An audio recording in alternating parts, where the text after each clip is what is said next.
I'm feeling rich, and I'm finally about to cash out. Smothered and covered like I'm some hash browns. Glass clown, stash crowns till I pass out. Bass, trout, lobster on my plate, milking the cash cows.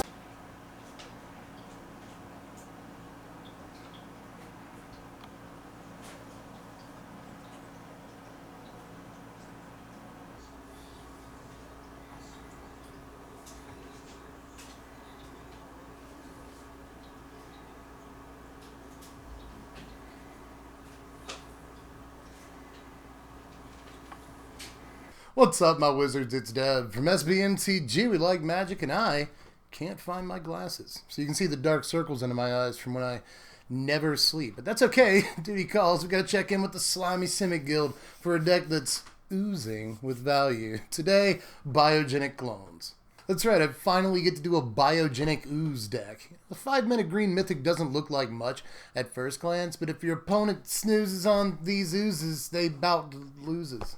Now to be clear, if it lives until the first instep after you play it, then you get 6 power on 2 guys, which sounds okay, but it's just a Crested Horncaller. That card is kind of bad. It doesn't see a whole lot of play, so that's not good. But if it lives beyond the first turn, then you start getting real power, especially if you can poop out a couple of little oozes with the activated ability. If left unanswered, Ooze is basically a creature factory with a rolling anthem effect for its tribe built in. It just gets really out of control, especially in multiples, not unlike the ongoing kudzu epidemic here in the American South. Read up on it. And it's actually that last bit that we're going to try to abuse the most. Multiple copies of Oozes out on the battlefield at the same time gets really, really nuts in just a couple of turns. So not only are we going to play the playset so we can just naturally get extra copies out, but we're also going to play 4 copies of Quasi-Duplicate and 3 copies of Repudiate Replicate. Quasi-Duplicate is especially good here because it usually translates into 2 copies of Biogenic Ooze on 1 card, so multiple copies of Quasi-Duplicate can end up being, 4 Biogenic Oozes before it's all said and done. And Repudiate Replicate, good card too, but I actually didn't want 8 of this effect in the deck. You're stacking things up too much, and very often you'll have dead cards in your hand if you don't actually have any creatures worth replicating or duplicating on your side of the table. So, that said, I don't think we need to really pack the deck with all of this effect that we possibly can, but 7 of this effect is still enough to get as many Oozes as you'll ever need. And if for whatever reason a clone spell is dead in your hand, sometimes you will choose to cast the first half of Repudiate Replicate. Repudiate can take care of Hydroid Krasis' cast trigger. Sometimes it can take care of like Wilderness Reclamation's trigger at the end of the turn. So there are various options you can use Repudiate for, yes, but for the most part, we're just saving this for a clone spell. But speaking of Wilderness Reclamation, playing that card too. All 4 of it, as a matter of fact, because it works so well with Biogenic Ooze. We can get 2 activations easy in a turn, sometimes as many as 4 activations, depending on how much mana we have, of Biogenic Ooze if we have a Wilderness Reclamation out. Card just also allows you to do whatever you want to with your own mana during your turn, spells, creatures, whatever you want, you do you, boo. But when you get to your end step, suddenly you get all your mana again, so you can get an activation on Biogenic Ooze if you hadn't spent the mana on that during your turn, or you can hold up mana for your opponent's turn. Maybe you got to Repudiate in your hand, you want to spend it wisely. Doesn't matter, you can spend all the mana you want to during your turn, still have access to that instant speed option.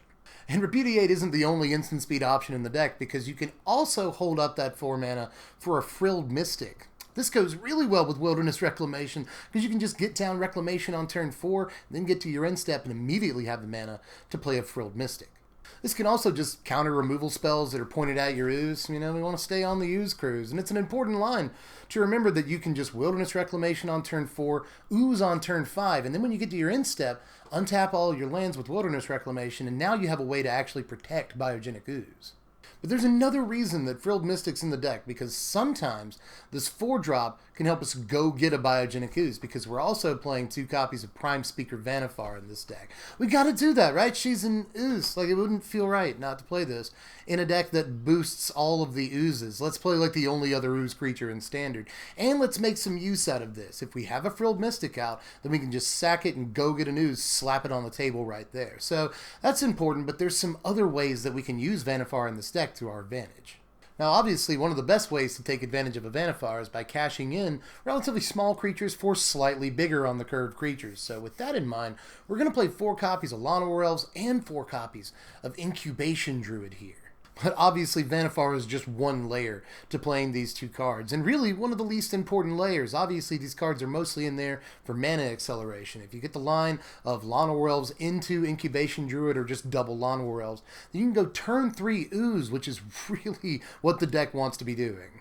But these can also ramp you into an ahead of schedule Frilled Mystic. It's nice to have a 3 mana counterspell for all intents, and can also get you a Wilderness Reclamation on 3 some of the time, which is not too shabby either. Maybe a turn 3 Prime Speaker. None of this is bad. Mana acceleration is typically quite good, and these cards are good at doing it. The best in the format, as a matter of fact, especially considering if you can actually get Incubation Druid adapted, well, then it's almost paying for Biogenic Ooze's entire activated ability by itself.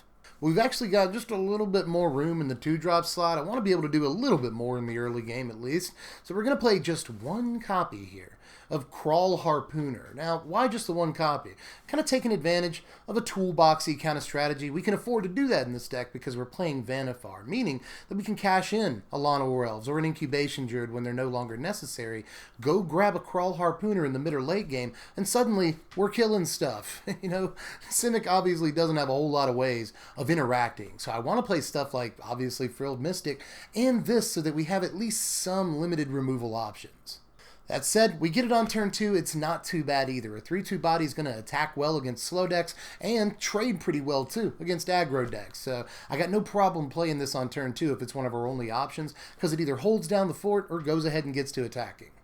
But here comes the money. 4 copies of Hydroid Krasis in our Simic deck. We'd be crazy not to play this card, but there are some budget replacements for it in the format. Just pretty much anything that costs 4 mana and up isn't bad to slot in right now. Anything from Carnage Tyrant on down to Vinemare or Nullhide Ferox are at least decent replacements for this card, but to be honest with you, since this deck is already slightly expensive, we got Biogenic Ooze and Vannifar and Simic Lands and Incubation Druids like $3-4 right now.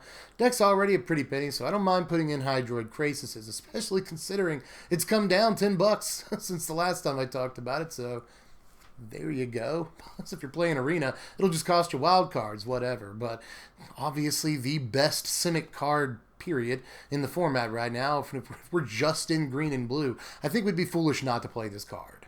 It just really catches you back up against aggro and puts down a big body that they might have trouble dealing with. Later on in the game, it's going to be the biggest body we could possibly play, plus it's got the flying, which you can't really say for a whole lot of other cards in our deck. So sometimes we'll play this for defensive reasons, just to have a big thing in the sky to pair up against their big flyer, you know. Lots of reasons why you might want a Hydroid Krasis. It's good when you're ahead, it's good when you're behind, you can chain into other copies of Krasis, you know. You draw cards against control and they can't really do anything about it, even if they counter the Krasis. You still get the cards on the cast trigger, so there's just kind of nothing to not like about Hydroid Krasis, and that's why it's so expensive. But if you're in the right color combination, you just got to take the chance to play one of the best cards in Standard. But we'll finish off the main here with 3 copies of Incubation Incongruity. This gives us both a way to find any creatures that we're looking for, a 5-card dig towards a Biogenic Ooze. It's pretty sweet for just 1 mana on the front half. But this is also removal, which like Simic just doesn't get. You know, even if it leaves behind a 3-3, I kind of don't care. Given that we're going to be killing a lot of really, really problematic stuff. You know, you kill a Tempest Gen, you don't care that they get a grounded 3-3, whatever. So, Incubation Incongruity is just great, again, almost no matter where you are in the game. You know, if you're slightly ahead or you're trying to really dig in your heels and find your big threat to put on board, or just start getting rolling with your oozes because you got a handful of, you know, clone cards, but nothing to clone. 5-card dig is a long way for 1 mana. But of course, if you need a safety valve and you got to get rid of that guy right now, I guess 3 mana is not a bad way to do that, especially given that it exiles stuff like Rekindling Phoenix and Arc-like Phoenix and Phoenix Eye. We're playing 23 lands in this deck, 17 green sources, 14 blue sources. We definitely want more green in this deck, mostly because we just want to activate Biogenic Ooze's ability that costs 3 green, and we're helped out a little bit by Llanowar Elves and Incubation Druid. But remember, a lot of the times Incubation Druid can make that 2nd blue mana for quasi-duplicate, which will be important a lot of the time too. But considering we are playing so many mana dorks in this deck, I don't care that we're trying to get to 5-drops and stuff. I don't think we have to play more than 23 lands. Now here's our sideboard. This is actually pretty easy, right? We've got Negate in there for obvious reasons. Always good to have in game too, and good to protect your oozes from both, spot removal and sweepers and such. So Negate is a no-brainer. What you do with your other slots is largely up to you, but what I've done is what I wanted to do in the main deck. It was a very, very tough call between the main deck we ended up with and these cards in the main deck. The old Wild Growth Walker package right here. We're all pretty familiar with this. Walker and Branch Walker and Ranger. That's right, Walker and Ranger. We just need a card with Texas in the name and we're set. But in any case, I wanted this to be in the main deck, but it was so valuable a package that I still want to slip it into the sideboard here for when we do come up against the aggro matchup. Against aggro, we really don't have a whole lot other than Hydroid Krasis and our, prayer of a chance of getting to the mid-ish late game when we can actually start taking over the board with oozes, but that takes a good long time, especially if you don't get near immediate mana acceleration. So when we don't get that draw, we will often lose to aggro, so we can slot in these pieces instead of things like Lawnmower Elves or Incubation Druid.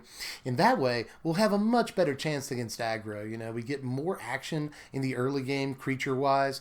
We can block better in the early game with the 3 toughness at the very least, Wild Growth Walker. We can trade better because of Merfolk Branch Walker. We have a decent mid-range threat in Jade Light Ranger. Plus, obviously, if we do it right, we're gaining life the entire time. So you could also, by the way, open up the play of Vanifaring a Merfolk Branch Walker into a Jade Light Ranger to get 2 additional Explorers immediately and gain a bunch of life. There's a lot of cool things about playing this package in the deck, and honestly, like I've been saying, this could just be your main deck plan.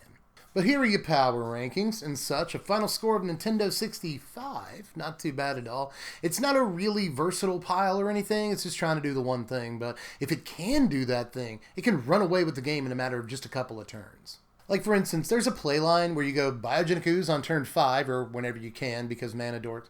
And then, next turn, you drop a land, and you quasi-duplicate it twice. Or you duplicate into Replicate, or something like that. Just get 2 more Biogenic Oozes on the battlefield by playing 2 clone spells. At the end of that turn, you'll have something like 32 power in Ooze alone. So again, things get out of hand really, really quickly once you have your second ooze out, especially. But, once you get your third and your fourth ooze, things are just over. You outgrind pretty much any deck in the format so long as you can keep an ooze or 2 out. Sultai is not a problem. Esper is not a problem if you can resolve an ooze or 2. And you can just keep drawing into more. Hydroid Krasis obviously chains into itself, but it'll chain into more Biogenic Oozes too. You can cast Incubation to get yourself an ooze from the top 5 if you want to. Vanifar can spin Filled Mystics into Biogenic Oozes. So there are a lot of ways to find and then get oozes out in this deck. So it's actually not so hard to get 3 or 4. So try this thing out. It might look silly, but that's just because you don't know the secret of the ooze. If you did want to try this, then just click the first link in the description as usual. You can go over to tcgplayer.com to sponsor your boy, and they're good to your boy, and to you for that matter. They're where you're going to get this deck for the absolute cheapest online right now. It's about $250 or so for this thing, but again, replace the lands, replace the Hydroid Krasis, maybe just put that Wild Growth Walker package in the main deck, take out Hydroid Krasis. You're saving yourself a bunch of money. So a lot of different ways to build this deck and a lot of different ways to play it as far as, what your budget is. So anyway, if you want a baseline of the deck at least, and the deck list that I went with, then check the link in the description, go over to TCG Player, and get everything you need. Aside from that, give me a like if you see fit, subscribe to the channel if you haven't done it yet, and support us on Patreon if you really feel like doing it. Link in the description, or you can go over to patreon.com/SBMTG. You probably know by now, but in case you haven't seen my spiel yet, supporting the channel actually helps you out. For $1 a month, an order of fries every 30 days, and I'll probably spend them on fries, then I'll give you some decent value. You not only get to know what happens, what videos go up on the channel 24 hours in advance, but you also get to vote on what videos those even are in the first place. So, again, lots of value for $1. Get over to the Patreon, help your dude out. But I'm pretty sure, but aside from that, I'm Dunsky for now. Not too much longer now in Deck Tech season. We're about to be firmly in War of the Spark spoiler season. We got a bunch of War of the Spark stuff I want to talk about before we even get to spoiler season. So, not many more decks left, but I really wanted to talk about this one because I like it. Give me a comment down there. Let me know how you felt about it and how you'd build it differently. I am Dev from The Place. I will catch you cats later. Thanks for watching, my wizards. Spread love and be kind. Hey, I'm a Ooze. He's an Ooze.